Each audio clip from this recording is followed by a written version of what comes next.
Abrir a sua Bíblia na carta que Paulo escreveu a Filemon, o versículo 8 ao versículo 16.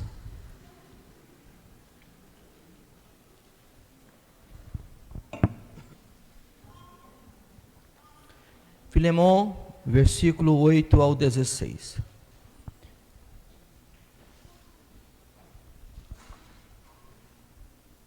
Pelo que ainda tem em Cristo grande confiança para te mandar o que te convém, todavia peço-te antes por amor, sendo eu tal como sou Paulo, velho e também agora prisioneiro de Jesus Cristo.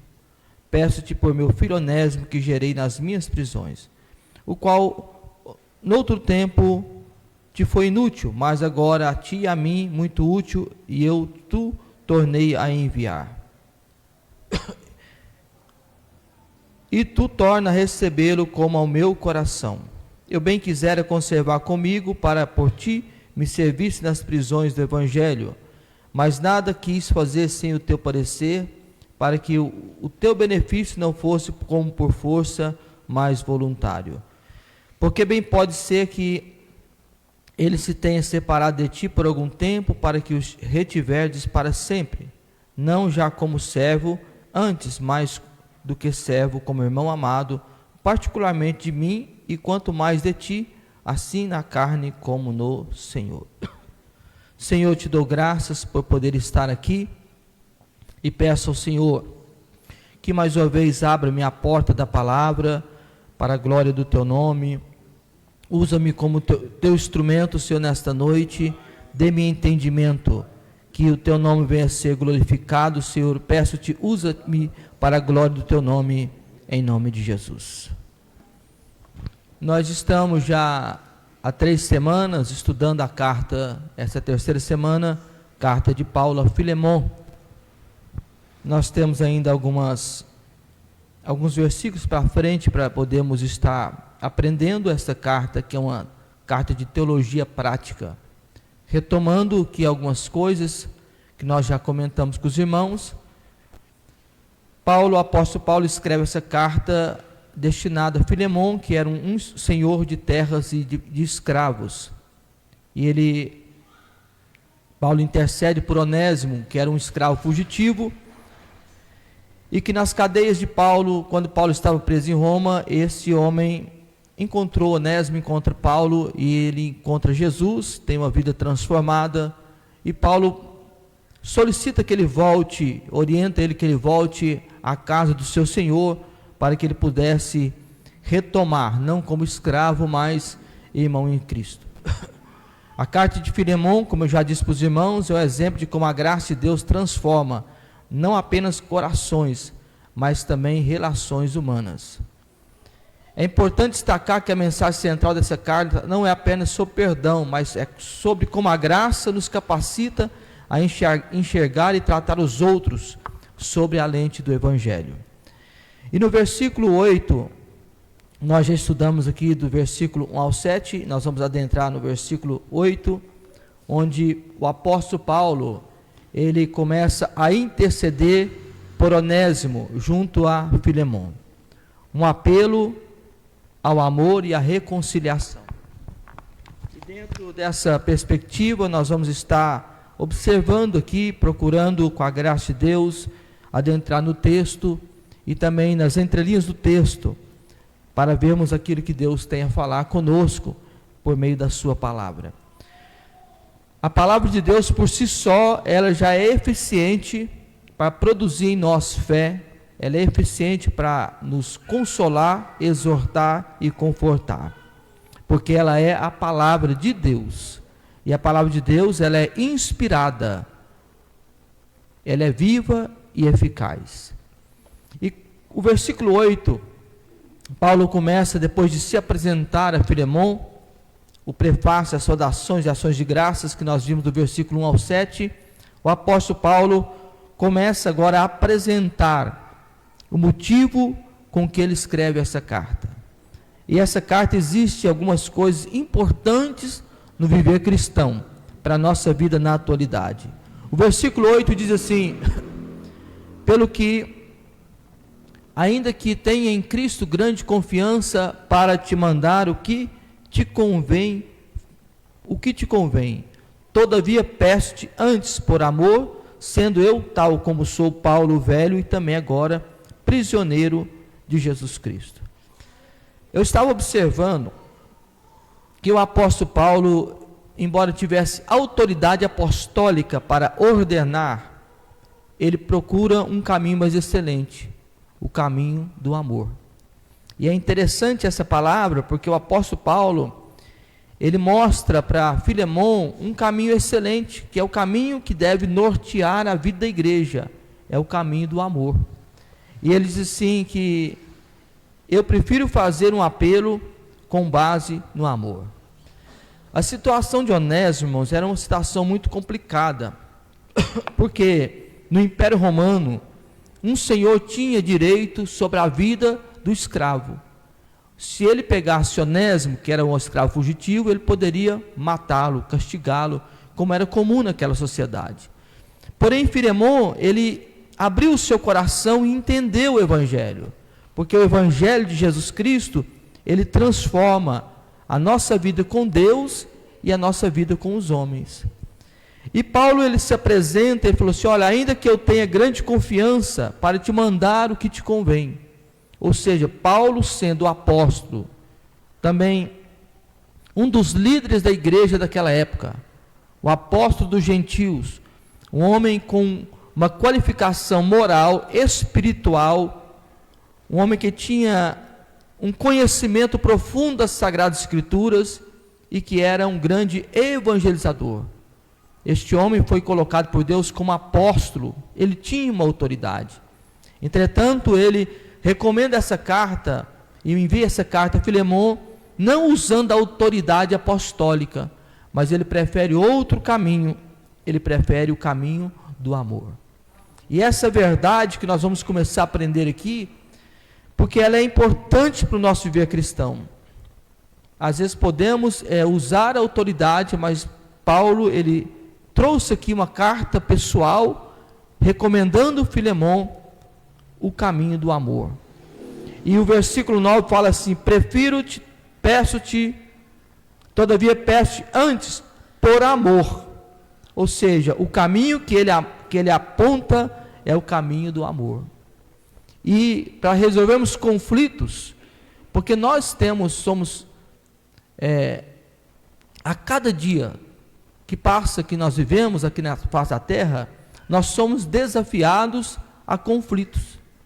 E hoje nós vivemos um tempo que existe conflitos entre pais e filhos, entre esposa e esposa, entre esposa e esposo, entre patrão e empregado, entre os governantes e os governados. Vivemos num mundo de tensão, mundo de guerra.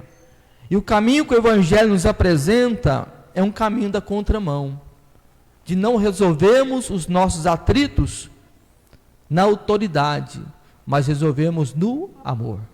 E Paulo fala assim, demonstrando assim que o Evangelho transforma não apenas ações, mas também as motivações. Por que ele usa o amor? 1 Pedro 4:8, eu gostaria que abrisse para nós aí, colocasse no telão. Porque o amor, ele cobre uma multidão de pecados, conforme 1 Pedro 4:8. Pedro, escrevendo a carta, ele disse, mas sobretudo tendes a ardente caridade, ou amor, uns para com os outros, porque a caridade, ou amor em ação, cobrirá a multidão de pecados. Então, quando eu passo a olhar o meu próximo, com o olhar do Evangelho, nas lentes do Evangelho, realmente vivendo aquilo que o Senhor Jesus propôs para nós, que é a base, dos fundamentos do Evangelho práticos, é o amor. E nós vemos isso lá eu quero trazer 2 versículos, um da lei e outro do tempo da graça. Em Deuteronômio capítulo 6, o versículo 5, o Senhor Deus traça uma recomendação. Ele fala assim, amarás, pois, o Senhor teu Deus de todo o teu coração, de toda a tua alma e de todo o teu entendimento. E essas palavras que hoje te ordeno estarão no teu coração. Então a proposta de Deus é essa: amarás, pois, o Senhor, teu Deus. Como eu vou amá-lo? De todo o coração, de toda a minha alma, do meu intelecto e de todo o teu poder. Amar a Deus integralmente. Esse é o mandamento que nós recebemos de Deus, o povo de Israel, e esse princípio da lei, ele não caiu por terra, ele permanece. Nós devemos amar o Senhor de todo o coração, de toda a alma, de todo o nosso entendimento. E essas palavras que hoje te ordeno estarão no teu coração. E as intimirás aos teus filhos, e delas falarás assentado em tua casa, e andando pelo caminho, e deitando-se e levantando-se. Olha o que o Senhor está falando assim, para os pais, para nós que somos pais. Nós precisamos entender essa verdade, que como pais, como nós devemos criar os nossos filhos. Nós devemos criar eles, colocando essa palavra nos filhos. Dela falarás assentado em tua casa, e andando pelo caminho, e deitando-se e levantando-se. A todo momento nós somos admoestados por Deus a criar os nossos filhos, falando de Jesus. O versículo 8: também atarás por sinal na tua mão, e te serão por testeira entre os teus olhos, e as escreverás nos umbrais da tua casa e nas tuas portas. O que Deus está falando? Vocês vão selar uma aliança comigo, você e a sua casa, sele uma aliança comigo.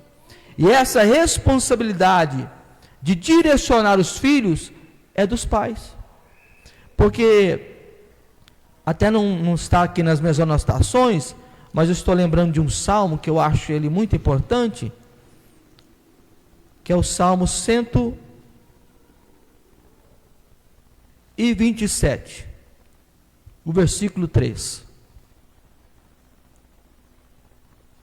Enquanto eu falava com os irmãos, veio ao meu espírito essa palavra: eis que os filhos são herança do Senhor.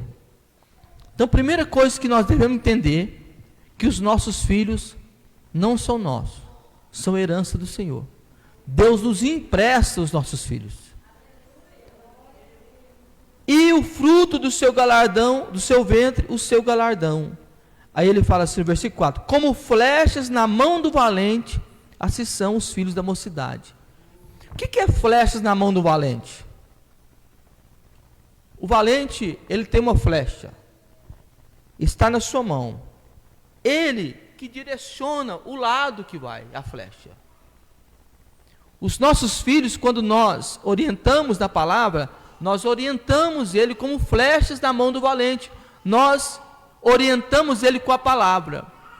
Agora, existe algo tão importante para a nossa vida, que nós orientamos, mas nós não convencemos. Porque o nosso papel não é convencer. Quem convence é o Espírito Santo. O nosso papel é ensinar. Os filhos não são como a gente queria que fosse. Isso é óbvio. Eles não são robozinhos. Se meus filhos fossem como eu, se eu tivesse uma condições de programar os meus filhos para ser como eu queria, aí eu ia programar eles: jejum 3 vezes por semana, leitura da Bíblia, oração, consagração, vim comigo nas vigílias. Eu ia programar isso, mas eles não são assim. Mas o meu papel de pai é ensinar. Se eu ensino os meus filhos, não cabe a minha responsabilidade de convencê-los, mas quem convence é o Espírito Santo. E os nossos filhos, eles poderão pegar caminhos que nós não queremos que eles peguem. Mas eu gosto de uma palavra de um pastor, que eu acho que já disse essa palavra aqui: no momento de crise, os filhos lembrarão do Deus dos seus pais. É por isso que os nossos filhos precisam ver nós no altar da oração. Eles precisam ver nós compromissados com o reino de Deus, para que no tempo de crise eles venham lembrar: Deus do meu Pai. Porque você tem uma responsabilidade muito grande de ser exemplo no seu lar e na sua casa. Continuando, eu citei sobre o Antigo Testamento e no Novo Testamento as palavras do Senhor Jesus, mostrando que o amor é a marca do cristão. João capítulo 13, versículo 34. João capítulo 13, versículo 34, olha que diz o texto sagrado. Jesus falou assim: um novo mandamento vos dou. Até então, o mandamento da lei era: amarás o teu próximo como a ti mesmo. Era o mandamento. E Jesus veio e falou assim para os discípulos: agora eu vos dou um novo mandamento. Qual é o novo mandamento? Que vos ameis uns aos outros, como eu amei a vós, que também vós uns aos outros vos amei. Nisso todos conhecerão que sois meus discípulos, se vos amardes uns aos outros. Por isso que eu digo para os irmãos sempre aqui: o Evangelho só podemos vivê-lo com a graça de Deus, ouvindo esta palavra, que ela vai nos afinando ao projeto de Deus. Jesus falou assim que nós devemos amar uns aos outros, não como nós mesmos, mas como Ele nos amou. Isso é apertado para mim. E amar você como Jesus me amou é amar até mais do que mim, é dar a sua própria vida pelo meu irmão. É um desafio, irmãos, muito grande, mas somos chamados a esse desafio. Esta é a proposta do Senhor Jesus. E que Deus nos ensine essa verdade. Quem ama, ele reconhece seus erros. Quem ama, pede perdão. Quando ele erra, ele pede perdão. O pedir perdão não é inferioridade, é a marca de um homem de Deus. Aí Paulo, ele diz no versículo 9 de Filemão, a parte B: sendo eu como sou, Paulo o velho, e também agora prisioneiro de Jesus. Olha o que ele diz: sendo eu como sou, Paulo o velho. Por que ele falou Paulo o velho? Porque ele já tinha sido novo, e os anos passou para Paulo. Os anos da mocidade de Paulo já havia passado, como que os anos passam. Hoje eu estava pedalando com um jovem, ele perguntou para mim assim, ele comentando comigo, um irmão da igreja, ele disse para mim assim, eu perguntei para ele, né, quantos anos você tem? Aí ele falou, tenho 28 anos. Aí ele perguntou para mim assim, pastor, com 28 anos, o que você estava fazendo da vida? 28 anos eu estava apacentando já uma igreja. Novo, jovem. Não sou velho, mas já passaram de 28 anos, 20 anos. Eu no tempo já disse para os irmãos que eu visitava no sábado 10, 15 casas. Hoje eu não dou conta desse pique, visito menos, mas sempre estou visitando, fazendo a obra. Orava até 5 horas da manhã, já acordava 10 horas, já começava meu dia no 220. Hoje a minha marcha está mais, ainda está boa, viu? Eu estou quase 50, bom.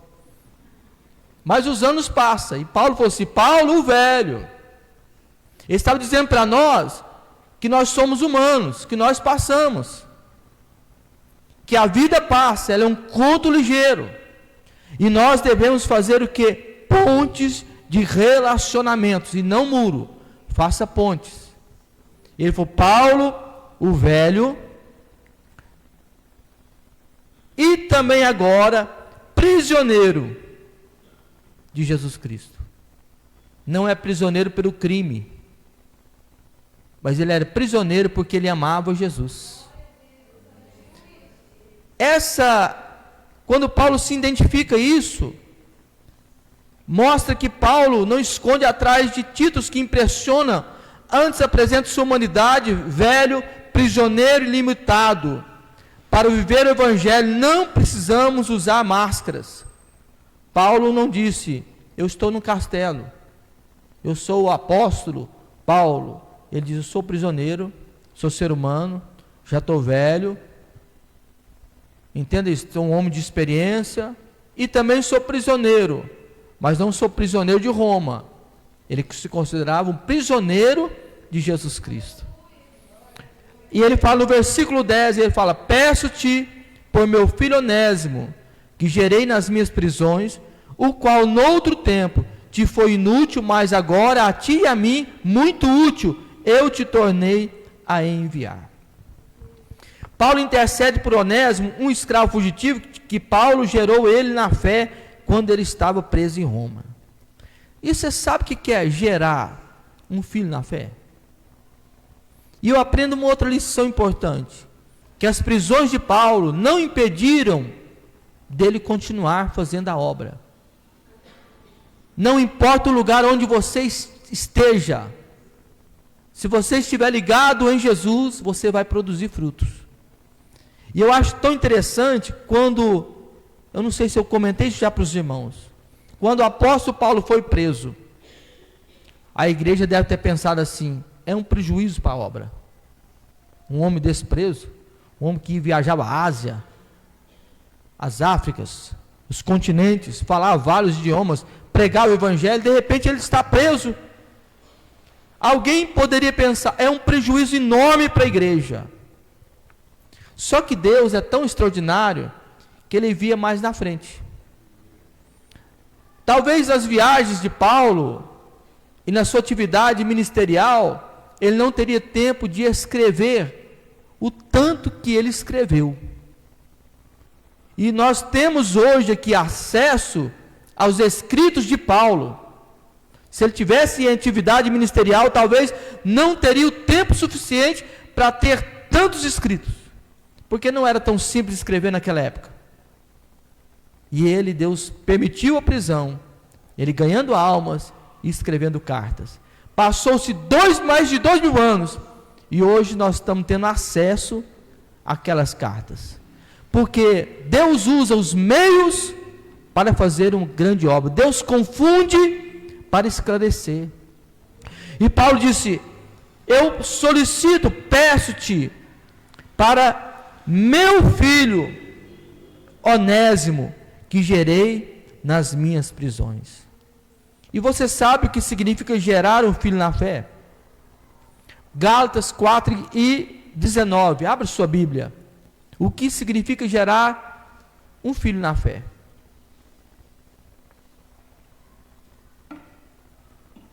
Meus filhinhos, por quem de novo sinto as dores de parto, até que Cristo seja formado em vós. Gerar um filho na fé delonga tempo, insistência, porque você aduba a terra, quando você pensa que está bom, arruina, você não pode desistir, é sentir dores do parto, e às vezes você investe o seu tempo em uma vida, e passa um tempo, essa pessoa já não quer mais o evangelho, e Paulo falou assim, por quem eu sinto de novo dores de parto, até que Cristo seja gerado ou formado em vós. Gerar filhos na fé delonga tempo, mas é uma experiência maravilhosa quando você gera um filho na fé. Alguém que cresce aprendendo a palavra, alguém que cresce aprendendo com você.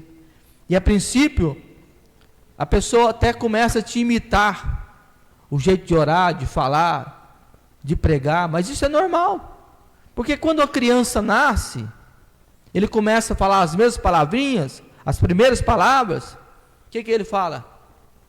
Papai, papai.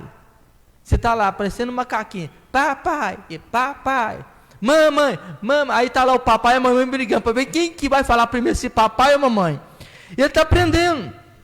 Quando ele começa a andar, ele tem que ver alguém andando. Ele começa a andar, leva um tombo. Começa a andar, leva um tombo. Dá uma passadinha, leva um tombo. Ele começa a aprender. E ele começa a observar os pais. E gerar filhos da fé é isso. As pessoas nos imitam. E Paulo disse: sede meus imitadores, mas como eu sou de Cristo.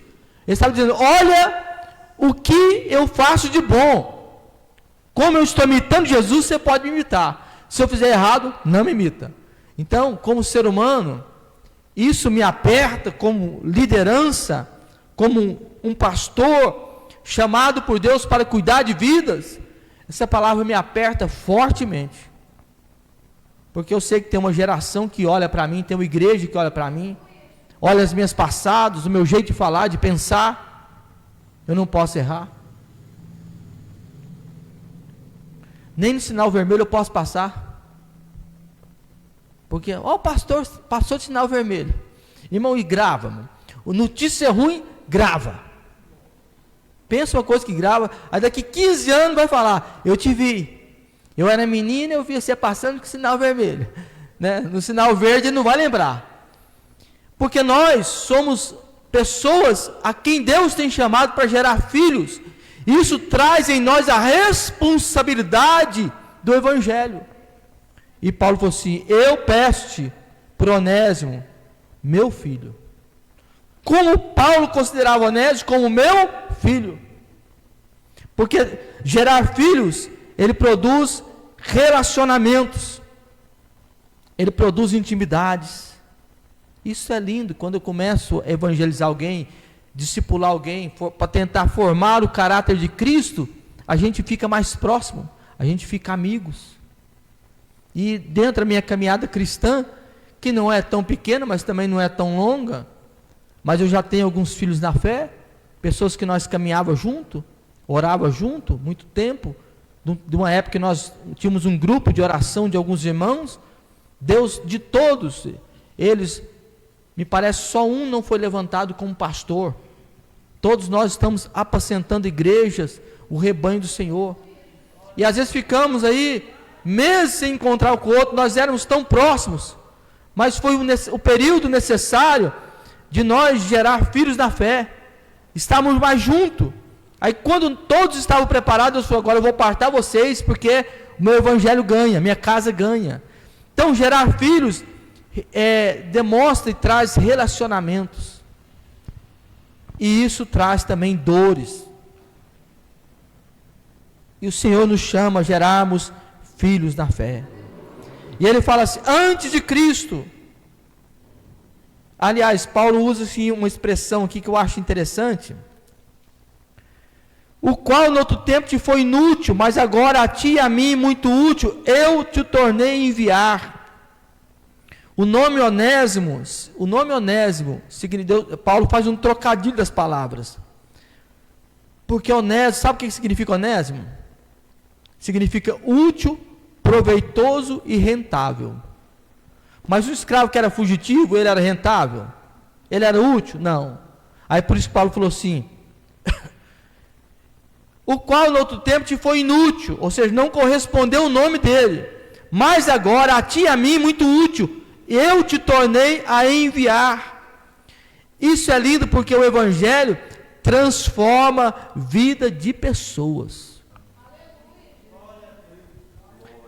Eu tenho um exemplo de Jacó, Gênesis capítulo 32, versículo 22, abra a sua Bíblia, Gênesis capítulo 32, versículo 22.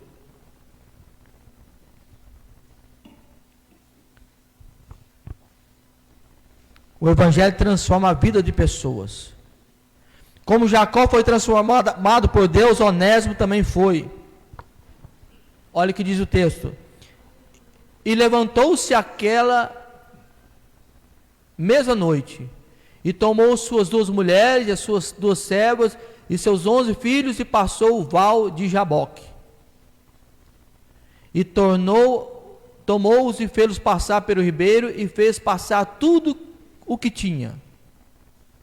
Jacó, porém, ficou só e lutou com um varão até que a alva subia. E vendo que não prevalecia contra ele, tocou a juntura de sua coxa e deslocou a juntura da coxa de Jacó, lutando com ele. E disse: deixa-me ir, porque já a alva subiu. Porém ele me disse: não te deixarei ir, se não me abençoares. E disse-lhe: qual é o teu nome? E ele disse: Jacó. Então disse: não te chamarás mais o teu nome Jacó, mas Israel, porque como príncipe lutaste com Deus e com os homens e prevalecestes. Eu estava olhando esse texto e eu achei tão impactante, porque quando Jacó vai ter um encontro com Deus, Deus perguntou para ele: qual é o seu nome? Foi a mesma pergunta que há 20 anos atrás, há uns anos atrás, o seu pai perguntou para ele: qual é o seu nome?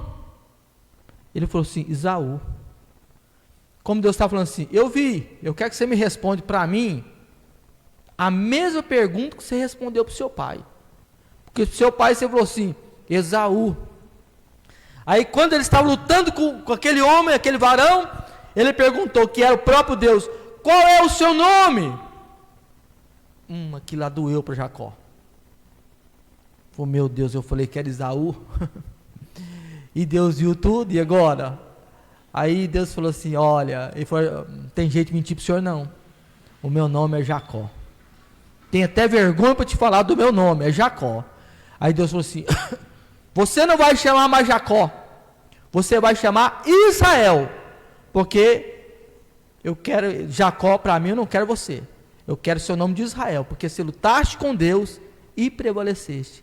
Aí, primeiro Jacó veio ligeirinho, irmãos, deixou as mulheres dele ligeirinho. Pensa o Jacó, ligeirinho, lutou com Deus, Deus tocou na coxa dele.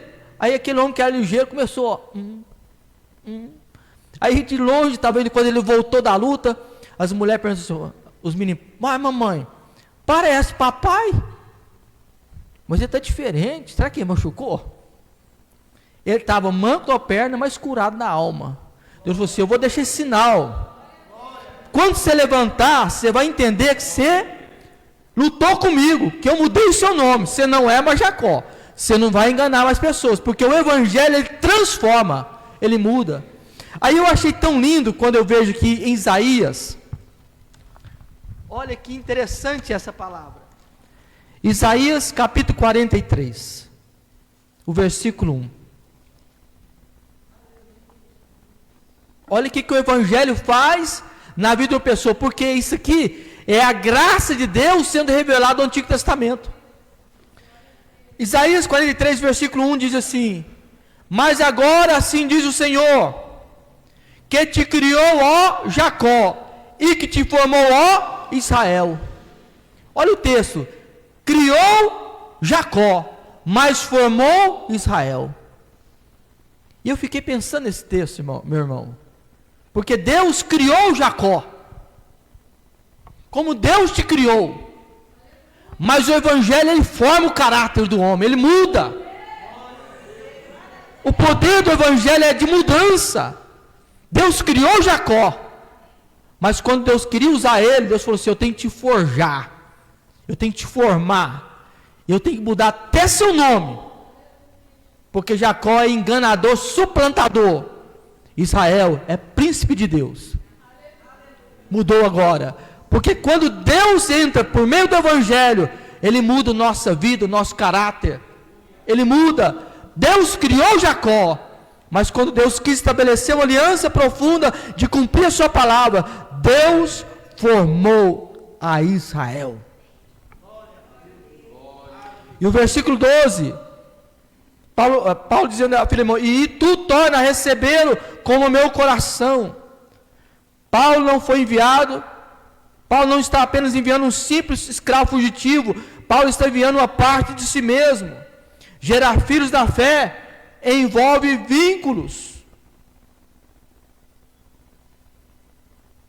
O versículo 3: eu bem quisera conservar comigo, para que por ti me servisse nas prisões do evangelho, mas nada me quis fazer ter o seu teu parecer, para que pelo benefício não te fosse por força, mas voluntário. Aí eu quero fazer dois paralelos importantes. Paulo precisava de levar Onésimo pela lei judaica? Não. Por Roma, sim, mas pela lei não. O que dizia a lei romana? A lei romana determinava que um servo fugitivo fosse devolvido ao seu proprietário legal, embora a lei afirmasse o oposto. A lei, o que a lei falava? Deuteronômio capítulo 23, verso 15. É Bíblia, irmãos, estou ensinando para vocês Bíblia. Essa é a palavra que vai mexer no nosso coração e nos fazer melhor. Deuteronômio capítulo 23, versículo 15. A lei romana diz assim, tem que devolver. E que Deus falava? Não entregarás ao seu senhor o servo que te acolher a ti do seu senhor. Contigo ficará no meio de ti, no lugar em que escolherem alguma das tuas portas. Onde te vier bem, não o oprimirás. A lei não ordenava Paulo devolver Onésimo a Filemon. Roma ordenava. Só que Paulo queria ensinar uma lição.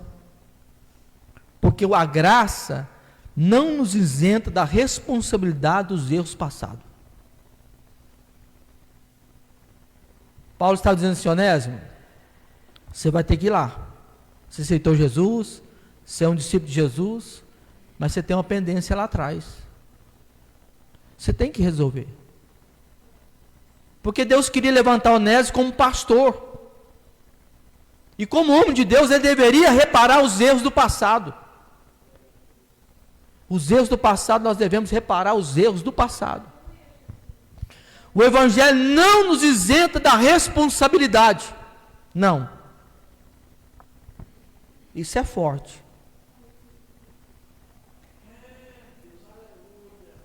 Eu conheço algumas pessoas que vieram para a Cristo e devendo no passado, uma vida pregressa, e foram condenados. Aí caiu por oração, por jejum. Com raras exceções, todos tiveram que pagar na justiça do homem. Porque Deus, o Evangelho não nos isenta das responsabilidades. Por isso que nós devemos consertar e reparar os erros do passado. O Evangelho nos chama a responsabilidade. Se eu pequei com Deus, eu resolvo com Deus. Mas se eu pequei contra meu irmão, eu resolvo com o meu irmão. Eu peco com Deus, eu já resolvo com ele, já está resolvido.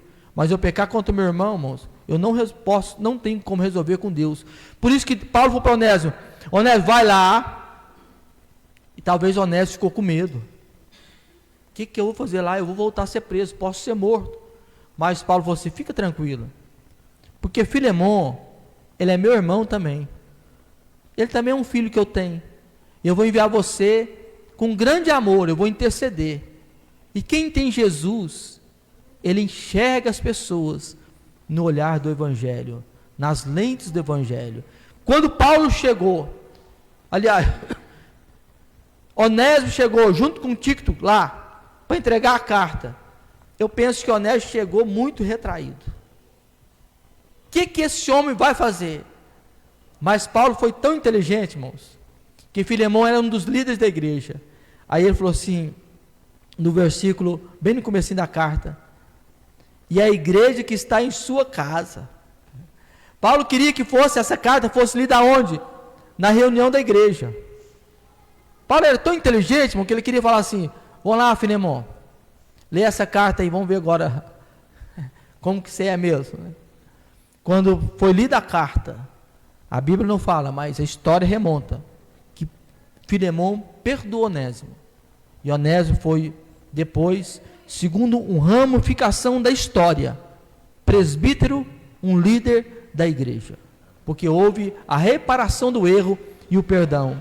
Porque o Evangelho não nos isenta da responsabilidade. Aquilo que fizemos no passado, somos responsáveis. Mas se nós nos curvarmos à presença de Deus, a graça de Deus nos sustenta.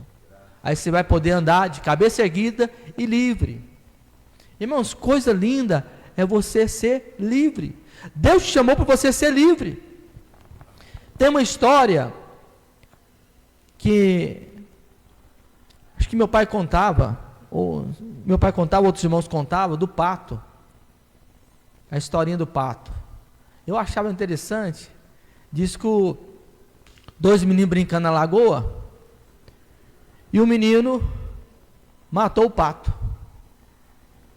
Aí no outro dia a menina levantou cedo e falou assim, e cada um deles tinha o serviço da casa. Ela levantou cedo e falou assim, ô mano, hoje eu não vou lavar a louça não, tá? Vou lavar para mim. Eu falei, não, responsabilidade é responsabilidade, o meu é de outro, essa é a responsabilidade do senhor de lavar a louça. Ela falou assim, ops, eu vi ontem, você matou o pato, ou você lava, ou eu vou falar para todo mundo, para meu pai, que você que matou o pato de estimação. Ele lavou. No outro dia, ela achou bom, né? Também quero lavar a louça não. Não, vou lavar não. O pato. Irmãos, e foi tormentando. E o menino lavando, fazendo. E a menina de boa, sabe? Vivendo a vida tranquila. Que o pai era muito bravo, muito nervoso. Aí um dia ela acordou e falou assim, o pato. Ele falou assim, não, hoje eu vou resolver esse problema. Chegou e falou, pai, você sabe aquele pato sumiu estreia? Como que eu não sei, né? Eu gostava daquele pato. Acidentalmente, eu matei o pato. Se eu quiser me bater, o senhor me bate. Eu estou te pedindo perdão, confessando para o senhor que eu matei o pato. O pai olhou para ele e falou assim, não, meu filho, fica em paz. Você é meu filho. Abraçou ele. Fica tranquilo, está perdoado. Ah, irmãos, ficou livre. Ele ficou livre. Sabe o que isso nos traz? Que o Evangelho nos torna livre. Quando nós erramos no passado, mas pedimos perdão para Jesus, você não precisa andar de cabeça baixa não. Levante a sua cabeça. Você é livre. Cristo te libertou. Seus pecados ele nem lembra mais, porque Cristo nos libertou e nos perdoou. Somos livres. Somos gerados de novo pela fé e somos livres. E Paulo, ele desafia a Filemon a enxergar Onésimo com as lentes do Evangelho. A transformação do relacionamento entre Filemon e Onésimo reflete o poder reconciliador do Evangelho, pois assim como fomos reconciliados com Deus, somos desafiados a praticar esta reconciliação com o nosso próximo. E finalizando a minha mensagem, o que aprendemos com esses versículos? Primeiro, aprendemos que a reconciliação entre Filemon e Onésimo reflete a reconciliação entre Deus e os homens por meio de Cristo. Aprendemos que o amor deve ser a base do relacionamento cristão. E aprendemos que em Cristo não há lugar para discriminação ou opressão, pois todos somos iguais. Servos, livres, todos somos iguais. Branco, negro, analfabeto, letrados, somos iguais. Pastores, presbíteros, diáconos, membros, todos nós somos iguais. Diante do Evangelho nós somos iguais. Ninguém aqui é superior a ninguém, nós somos filhos de Deus. Aí você pode andar de cabeça erguida. E outra coisa importante, finalizando, busque a reconciliação. Romanos capítulo 12, versículo 8. Olha o que diz aqui o texto sagrado. 12, 18, viu? Desculpa. Romanos 12, 18. Se possível, 18, 12, 18. 12, 18. Ah, sim. Parecendo Torre de Babel, né, irmãos? Agora deu certo. Obrigado, meu irmão. Brincadeira, viu? Se for possível, quando estiver em vós, tende paz com todos os homens. Depende de você, tenha paz. O que depender de você, tenha paz. Se o outro lado não quiser ter paz, da sua parte, tenha paz. Não vos vinguei a vós mesmos. Não use da sua própria força para resolver os problemas, mas dá lugar à ira, porque está escrito: minha é vingança, eu recompensarei do Senhor. Portanto, se teu inimigo tiver fome, dá-lhe de comer, se tiver sede, dá-lhe de beber, porque fazendo isso, amontoarás brasas de fogo sobre a tua cabeça. Não deixe vencer do mal, mas vence o mal com o bem. E por último, seja um instrumento de reconciliação. Da mesma forma que Paulo foi usado por Deus como instrumento de reconciliação entre Onésimo e Filemon, seja também você um instrumento usado por Deus para promover a paz e mediar os conflitos. Sabe que Deus nos chama atenção? Em vez de você colocar fogo na fogueira, seja bombeiro, põe água. Põe água no fogo, apaga o fogo, não põe fogo mais não. Viu? Deus está nos chamando a resolver e conciliar conflitos. A transformação de Onésimo de um escravo fugitivo para com o irmão amado em Jesus Cristo é um exemplo poderoso da obra redentora de Cristo Jesus. Então eu deixo essa palavra para os irmãos.